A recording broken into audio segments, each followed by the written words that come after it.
신경으로 신앙 고백 같이 드리겠습니다. 나는 전능하신 아버지 하나님 천지의 창조주를 믿습니다. 나는 그의 유일하신 아들 우리 주 예수 그리스도를 믿습니다.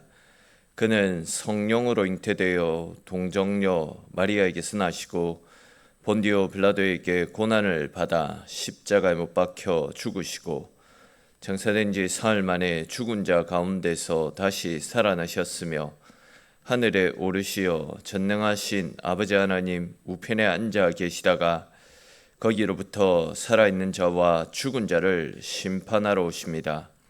나는 성령을 믿으며 거룩한 공교회와 성도의 교제와 죄를 용서받는 것과 몸의 부활과 영생을 믿습니다. 아멘. 찬송 같이 드리겠습니다. 찬송가 300장, 찬송 300장 같이 찬송 드립니다.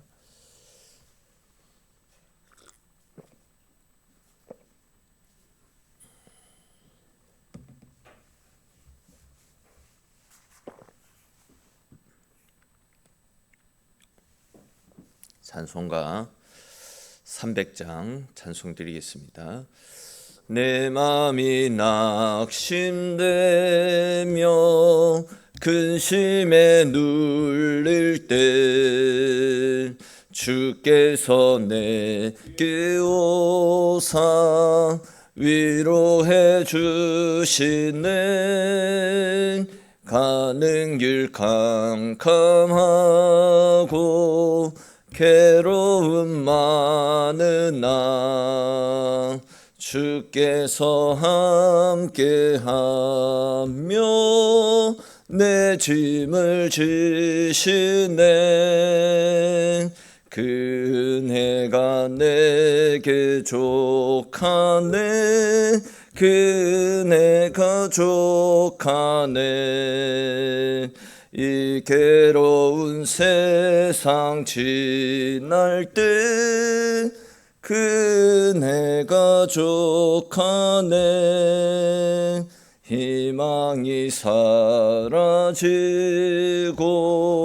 친구 날 버릴 때 주 내게 속삭이며 새 희망 주시네. 싸움이 맹렬하여 두려워 떨 때에 승리의 왕이 되신 주 음성 들리네. 그 은혜가 내게 족하네.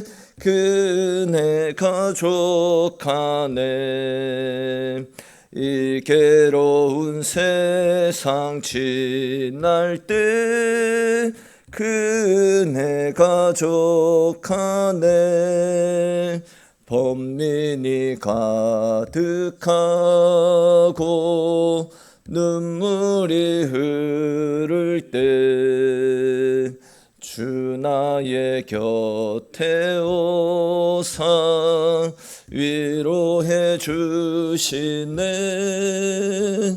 환난이 닥쳐와서 어려움 당할 때 주님의 능력 입어 원수를 이기네. 그네가 내게 족하네. 그네가 족하네. 이 괴로운 세상 지날 때 그네가 족하네. 아멘. 오늘 함께 나눌 말씀 보겠습니다. 오늘 말씀은 고린도전서 1장 10절부터 해서 17절까지 말씀입니다. 고린도전서 1장 10절에서 17절까지 말씀 우리 한 절씩 읽고 17절 말씀 같이 읽겠습니다. 형제들아, 내가 우리 주 예수 그리스도의 이름으로 너희를 권하노니 모두가 같은 말을 하고 너희 가운데 분쟁이 없이 같은 마음과 같은 뜻으로 온전히 합하라.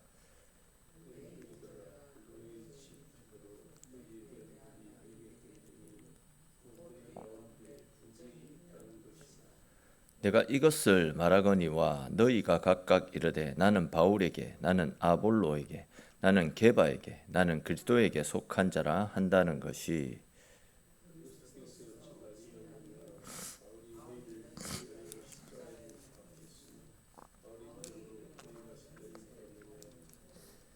나는 그리스도와 가이오 외에는 너희 중 아무에게도 내가 세례를 베풀지 아니한 것을 감사하노니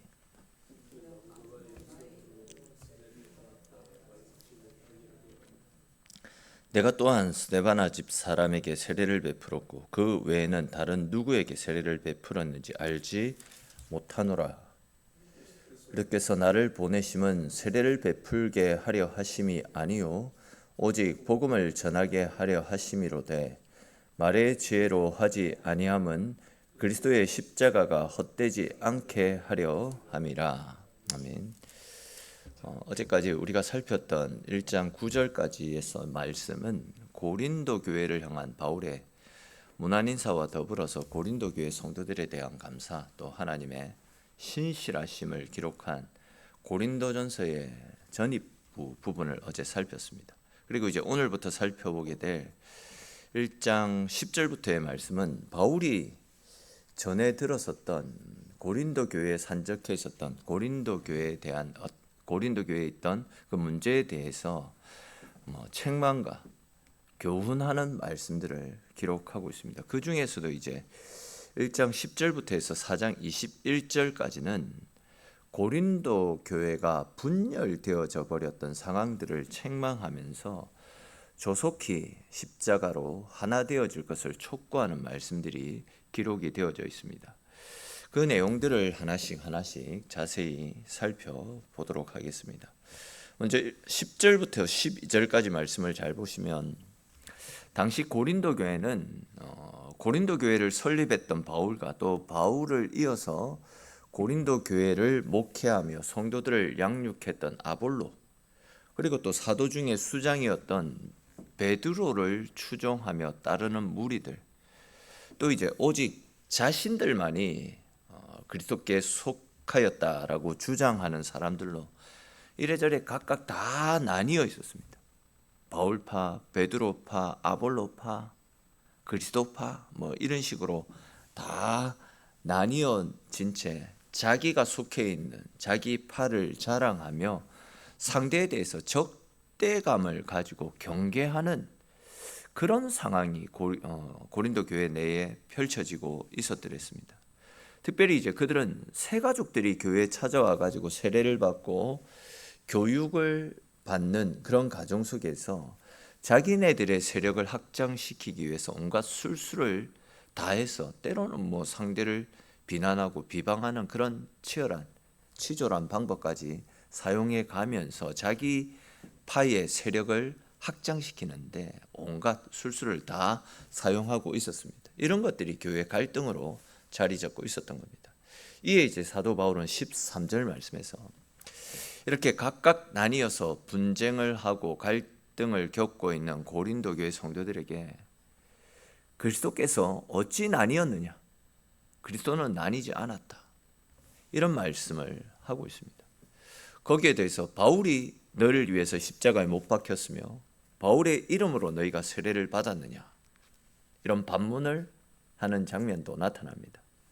이런 바울의 말로 미루어 볼 때 당시 고린도 교회 안에서는 자기가 이제 바울파라고 주장하는 사람들이 많았던 모양입니다. 그렇기 때문에 바울은 자신이 세례를 준 사람이 그리스도와 가이오밖에 없고 자기는 이 사실에 대해서 매우 감사하다, 이런 고백을 하고 있습니다. 다시 말해서 나에게 세례를 받았다고 하거나 나의 제자라고 주장하고 있는 사람들이 많이 있는 것 같은데 나는 가이오와 그리스도 밖에 세례를 베풀지 않았고 나의 제자라고 주장하는 그 사람들에 대해서 나는 잘 모르겠다. 이런 말을 하고 있죠. 그리고 이제 고린도 교회 내에서의 자신의 사명은 세례를 베푸는 것이 아니었다. 나는 복음을 전하는 것. 이것이 내가 한 일이었다라고 이야기하고 있습니다. 이제 결국 이 말씀을 통해서 사도 바울은 교회가 당을 짓고 팔을 나누고 이렇게 갈라지는 것은 절대 하나님이 원하시는 일이 아니다라는 겁니다. 예수님은 서로 갈라져 있던 것들을 하나 되기 위해서, 막혀 있는 담을 허물기 위해서 십자가를 짊어지셨는데 오히려 성도들은 하나 되게 하신 주님의 뜻을 뒤로 한 채 나는 누구파다, 나는 누구파다, 나는 누구파다 이런 식으로 교회가 갈라져서 갈등을 초래하고 있는 것은 십자가를 무색해하는 것입니다. 하나님의 뜻을 저버리고 오히려 그리스도의 몸을 찢는 죄라고 할 수 있습니다. 교회의 분쟁은 절대 간단하게 볼 일이 아니다 할 수 있습니다. 한 그리스도, 한 성령, 한 하나님 안에서 세워진 것이 바로 교회 아닙니까? 또한 교회는 그리스도의 몸입니다. 그렇기 때문에 교회의 분열이나 분쟁은 교회의 몸을 나뉘는 일입니다. 앞서 말씀드렸던 대로 교회의 몸을, 그리스도의 몸을 찢는 엄청난 죄라고 말씀을 드릴 수 있습니다. 여러분, 만약에 누군가가 내 몸을 찢는다, 내 몸을 상하게 한다, 이런 것들을 한번 생각해 보십시오. 그런 사람을 우리가 용서할 수 있겠습니까? 그런 측면에서 볼 때 그리스도의 몸을, 즉 교회를 나누는 분열과 다툼은 하나님으로부터 용서받을 수 없는 큰 죄라고 말씀드릴 수 있습니다. 교회는 하나의 유기체입니다. 다양한 지체가 합해서 그리스도 예수의 피로 남녀노소, 또 세대 간의 갈등, 또 이제 지역과 분파, 이런 것들을 초월해서 하나를 이루는 것이 바로 교회 아닙니까? 근데 어찌 나는 다리와 다르다라고 해서 몸에서 나는 팔인데 나는 다리와 다르다라고 해서 어찌 몸에서 그 팔이 떨어져 나올 수 있겠습니까? 또 다리가 스스로 몸에서 떨어지고 싶다라고 해서 그 다리가 몸에서 떨어져 나올 수 있는 것이 아니지 않습니까? 만약에 이렇게 한다라고 한다면 이것은 그리스도의 몸에 장애를 입히는 겁니다. 교회 머리 대신 주님과 또 다른 지체들에게 고통을 주는 것입니다. 교회를 갈기갈기 찢고 교회를 병들게 하고 교회를 영적으로 죽여가는 엄청난 죄라고 말씀을 드릴 수 있습니다. 우리는 이러한 사실을 늘 머릿속에 기억하면서 교회의 하나됨을 이루고 또 주님의 몸된 교회를 주님의 뜻대로 아름답고 건강하게 세워나가는 일에 힘써야 됩니다.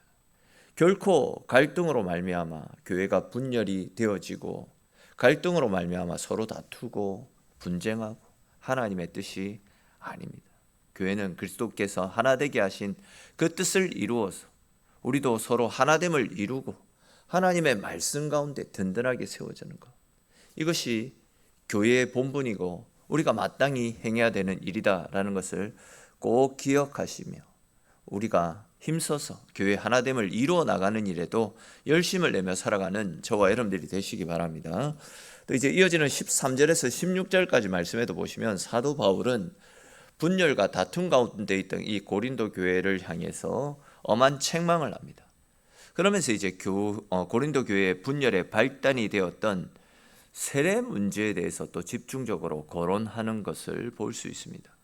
그리고 이제 앞에서도 잠시 언급을 했듯이 바울은 자기가 복음을 전하고 사역을 하는 동안 그리스도보와 가이오 또한 스데바나 집 사람에게만 세례를 베풀었으며 그것에 대해서 감사하다, 이런 표현까지 사용함으로써 자칫 잘못하면 바울이 세례의 가치마저도 부정하는 것 같은 이런 인상마저 주는 발언을 하고 있습니다. 그러나 이제 이 말씀을 자세히 살펴보게 되면 바울의 이런 말들은 그의 진심이 아님을 알 수 있을 겁니다. 왜냐하면 세례는 주님께서 제자들에게 또 이 시대에 우리 모두에게 맡겨주신 우리의 사명 아닙니까? 그럼에도 불구하고 바울이 이렇게 세례의 가치나 의미마저도 부정하는 듯한 역설적인 표현까지 사용하면서 고린도 교회를 향해 분노를 표시하고 있는 이유가 무엇인 것 같습니까? 그것은 바로 고린도 교인들이 세례의 진정한 의미를 알지 못하고 그 의미를 오용함으로써 오히려 세례의 본질과 참뜻을 훼손하고 있을 뿐만이 아니라 이를 친히 제정해 놓으신 주님의 몸을 나누고 찢는 행위를 하고 있었기 때문입니다. 여러분, 세례가 무엇입니까? 세례. 이 세례라는 것은 아시듯이 죄로 인해서 하나님과 분리된 인간들의 죄, 하나님으로부터 우리를 멀어지게 만드는 우리 속에 있는 죄를 물로 씻어 내림으로써 죄 사함을 이루고 그로 인해 그리스도와 연합을 이루게 함으로써 구원을 이룰 뿐만이 아니라 또 이를 통해 성도들이 각기 다른 성도들이 그리스도 예수 안에서 하나 되어서 그리스도의 몸인 교회를 온전하게 세워가기 위해서 그리스도께서 친히 제정해 주신 거룩한 예식이 세례 아닙니까? 근데 이제 안타깝게도 당시 고린도 교회 성도들은 세례를 받고 그리스도인이 된다, 내가 그리스도인이 된다라는 것을 어떤 식으로 이해했냐면, 세례를 받으면 내가 아까 앞에서 말씀드렸던 대로 그리스도파, 아볼로파, 바울파, 베드로파 이런 식으로 어떤 유명한 선생 밑으로 들어가 가지고 그들에게서 신앙을 배우고 학문을 배우는 어떤 하나의 의식처럼 생각하며 살아가고 있었습니다. 당시 고린도 교회 사람들은 학문을 익히고 지식을 넓혀 나가고 또 그 지식을 가지고 서로 토론을 하는 가운데 또 다른 어떤 지식을 축적해 나가고 지식을 통한 어떤 경지에 이르는 것을 굉장히 기뻐했었더랬습니다. 학문적 지식이 도의 경지에 다르면 자기가 이제 신의 경지에 다른다라는 이런 사고들이 그들의 마음속에, 그들의 머릿속에 깊이 깔려 있었던 겁니다. 잘못된 세계관이 그들 속에 있었다라는 거죠. 그런 생각 속에서 그들은 세례받는 일들을 통해서 자기네들이 어떤 학파에 들어가고 그 학파에서 새로운 지식을 배우면서 자기들의 지식 경지를 쌓아가는 어떤 하나의 통관 의례로 이 세례를 생각하고 있었다라는 겁니다. 고린도 교회 내에 그런 사람들이 굉장히 많이 있었습니다. 근데 여러분, 이들이 잘못 알고 있는 것이 무엇이었습니까? 복음이라는 것은 단순한 지적 가르침이나 배움이 아니지 않습니까? 지식만 넓어지고 머리만 커지게 되면 바리새인들, 사두개인들, 당시 서기관들, 예수님으로부터 책망 듣고 질책받았던 그들처럼 그 지식으로 자신을 고쳐나가는 것이 아니라 다른 사람을 비난하고 정죄하는 그런 일이 많아질 수 있습니다. 복음이라는 것은 지식과 학문을 배우는 것이 아니라 복음을 통해서 내 삶을 바꾸어 나가는 것이고 내 힘 대신에 내 힘을 빼고 그리스도 예수의 힘으로 살아가는 것, 이것이 바로 복음 아닙니까? 11절에 기록된 것처럼 글로의 집에 사는 노예들이 이 사실을 바울에게 알려주었던 것은 즉 이제 고린도 교회가 세례 문제로 인해서, 분파 문제로 인해서 갈등을 겪고 있는 이 상황에 대해서 바울에게 알려주었던 것은 아마 고린도 교회를 지금 이 상태로 놔두게 되면 교회 안에서 배우지 못하고 말 그대로 좀 표현이 그렇지만 무식한 사람들은 한 명도 남지 않고 교회 가운데서 쫓겨나 버리고 지적이고 또 토론하고 또 지식을 쌓아가는 것을 좋아하는 사람들만 남아가지고 교회가 예배의 장소가 아니라 토론의 장소로 변질되어지게 될까 봐 그 마음에 걱정이 되어서 급한 마음으로 교회 상황을 지금 바울에게 전달하지 않았을까 싶습니다. 자, 그런데 여러분, 바울은 이렇게 고린도 교회가 이런 문제들로 갈등을 하고 있을 때 어떻게 고린도 교회를 책망하고 있습니까? 다른 것이 아닙니다. 바울은 다시금 복음의 핵심을 그들에게 상기시켜 줌으로써 교회의 잘못된 부분들을 책망하는 것을 볼 수 있습니다. 복음이 무엇입니까? 죄에 빠져 있는 우리를 위해서 예수님께서 십자가에서 못 박혀 죽으신 것을 믿는 것, 우리는 주님 아니면 살 수 없음을 믿음으로 고백하는 것, 이런 것들이 복음 아닙니까? 고린도 교회에 바울을 비롯한 사람들을 보내어서 복음을 듣게 하신 분은 예수님이십니다. 예수님. 그렇기 때문에 기독교 안에서는 십자가에 못 박히신 예수님 외에는 아무것도 다 필요가 없는 것입니다. 예수 그리스도밖에 주장할 것이 아무것도 없습니다. 기독교에서 가장 중요한 것 중에 하나는 죄 용서입니다. 죄 용서. 이 죄 용서를 가능하게 하시는 분이 오직 십자가에서 못 박히신 예수님밖에 없습니다. 복음을 전하는 사람은 이 기쁜 소식을, 이 복된 소식을 세상 가운데 전하기 위해서 예수님으로부터 부름을 받은 사람들입니다. 그런데 이제 고린도 교회 성도들은 그들을 위해서 십자가에서 못 박히시고 제 삶을 통해서 영원한 생명을 허락하여 주신 예수 그리스도, 이 예수 그리스도는 온데간데 없었습니다. 그 복음을 전하는 주님의 종들에게 더 많은 관심을 가졌고 그들에게 복음을 배우는 일에만 관심을 가지고 있었습니다. 그들이 가르치고 있는 예수님은 필요 없습니다. 그들에게는 누가 이것을 가르치느냐, 이것만이 그들의 가장 중요한 사항이었던 겁니다. 다시 말해서 고린도 교회는 복음과 세례의 진정한 의미는 망각한 채 껍데기만 붙잡음으로써 오히려 세례를 욕되게 했고 그리스도의 몸을 찢어버리는 어리석음을 보면서 바울로부터 엄한 책망을 들었던 것입니다. 우리는 고린도 교회의 성도들의 이 어리석음을 고울로 삼아 진정한 복음의 본질을 붙잡는 지혜를 가질 수 있어야 됩니다. 그래야 십자가 복음으로 하나 되고 또 온전히 그리스도 예수 안에서 하나됨을 이루어 가므를 통해서 교회가 찢기고 사분오열되어지는 이런 일이 일어나지 않도록, 다른 그 어떤 것보다도 교회가 복음으로 하나 되어지고 더 나아가서 우리를 하나 되게 하신 십자가의 사랑, 십자가의 은혜를 드러내고 알리고 증가하는 일, 그 일들에 힘쓸 수 있어야 되는 것입니다. 교회가 세워지는 목적은 다른 것이 아닙니다. 복음으로 죄 용서를 받고 또 우리를 죄에서 건져주시고 영원한 생명 허락하여 주신 예수 그리스도의 이름을 전하고 증거하고 알리는 것, 이것이 교회의 본질입니다. 이것이 뒤로 밀린 채 다른 그 어떤 것들이 앞서고 있다라고 한다면 교회가 교회의 본질을 망각한 채 사람의 뜻대로 사람의 생각대로 세워지고 있는 굉장히 위험한 모습이라 할 수 있습니다.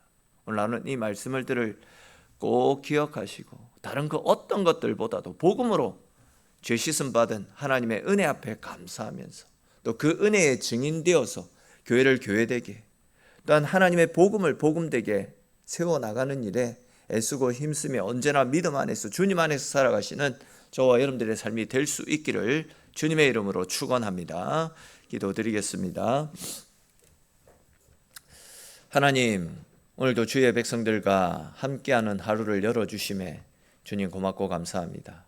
오늘 사도 바울이 고린도 교회에 보내는 이 권면의 메시지를 통하여서 우리 속에서도 진짜 중요한 것이 무엇인지를 다시 한 번 더 생각해 볼 수 있도록 은혜 베풀어 주심에 주님 고맙고 감사합니다. 주님, 우리 마음 가운데도 혹 고린도 교회 성도들과 마찬가지로 그리스도 예수의 십자가는 없이 세상적인 것들이 내 중심에 자리 잡혀 있고 진짜 나를 구원하신 예수 그리스도의 그 은혜는 잊어버린 채 세상의 헛된 것들을 쫓아 살아가느라고 주님과 멀어지고 있는 삶을 살고 있지는 않는지 우리 자신을 돌아볼 수 있게 하여 주시옵소서. 내 욕심과 또한 내 속에 있는 어떤 내 의를 이루기 위해서 교회 가운데 갈등을 조장하고 다툼과 분열을 일으키고 있지는 않는지 우리 스스로를 판단해 보게 하시고 그리스도께서 십자가에 못 박혀 죽으심을 통해서 모든 세대 간의 갈등,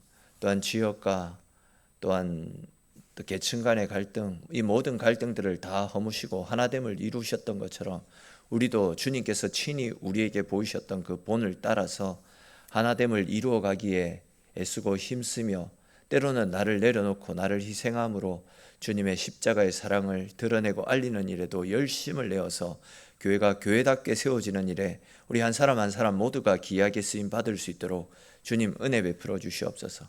오늘 하루도 주님과 함께 시작합니다. 주님께서 우리의 힘이 되어주시고 능력 되어주셔서 오늘도 세상 풍파에 휩쓸리지 않고 주님 안에서 승리하며 주님 영광 드러내고 알릴 수 있는 우리의 하루가 되어지도록 주님 함께 하시고 지키시기를 소망합니다. 모든 말씀 살아계신 우리 주 예수 그리스도의 이름으로 기도드립니다. 아멘. 오늘 주신 말씀들을 생각하시면서